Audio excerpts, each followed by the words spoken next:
No, please, don't do this. Her scream tore through the forest, but no one came. 3 shadows stood above her, watching, waiting. Then, a push, and silence swallowed her whole. They buried her alive. Not strangers, not enemies, her own sisters. And silence swallowed her whole. They buried her alive. Not strangers, not enemies, her own sisters. They called her a witch. They said she had stolen the love meant for them. And on that burning afternoon, they decided she had to die. But what they didn't know was that the girl they threw into the earth was not meant to be buried.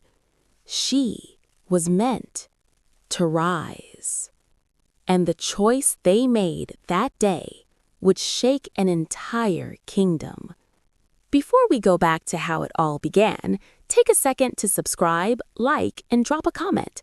Tell me where you're watching from. I'd love to know. Now, let's begin. In the dry village of Ilara, where the sun cracked the earth, lived a man named Adewale and his wife, Morenike. They had daughters, but no son. And in their hearts, that absence felt like a wound that never healed. One day, Morenike walked to the sacred river. She fell to her knees and cried. The water listened, and something answered. A spirit rose from the river and made her a promise. You will have a child, but not an ordinary one. Months later, a girl was born. Her name was Abeni. Her hair was long, unnaturally long. It wrapped around her like silk. When she smiled, it shimmered with light. When she cried, it darkened like a storm. The village called her a blessing, but inside her home, she became a burden. Her sisters watched, and slowly, they began to hate her. Not because she was cruel, but because she was loved. Abeni felt their hatred, so she tried to be kind. She worked harder, gave more, spoke gently, but kindness cannot fix a heart that has chosen jealousy. One day, they smiled at her, and that was the first sign of danger.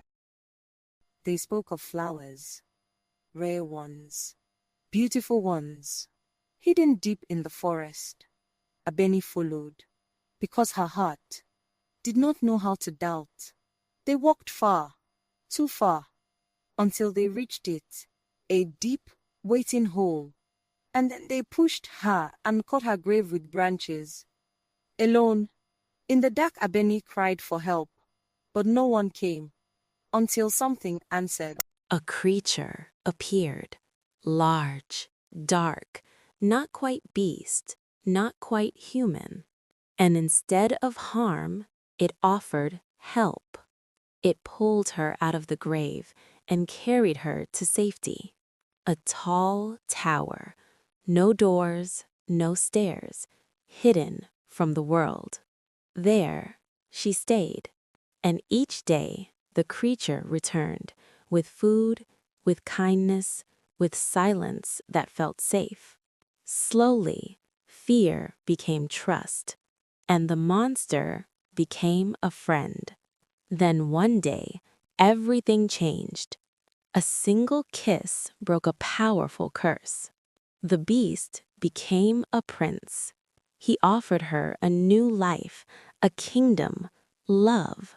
But Abeni chose to return home first. And that was her second mistake, because envy was still alive. That night, her sisters came again. This time they didn't push, they destroyed. They cut her hair. But what fell did not stay hair. It became snakes. And with one look, judgment came. Abeni ran, not from them, but from herself. But love followed her and chose her again. And just like before, love broke the curse. One sister became stone, a warning. The others lived, but never forgot. And Abeni became a queen. A heart filled with envy destroys itself, but a heart filled with love will always rise. If this story touched you, like, subscribe, and share. And tell me, where are you watching from?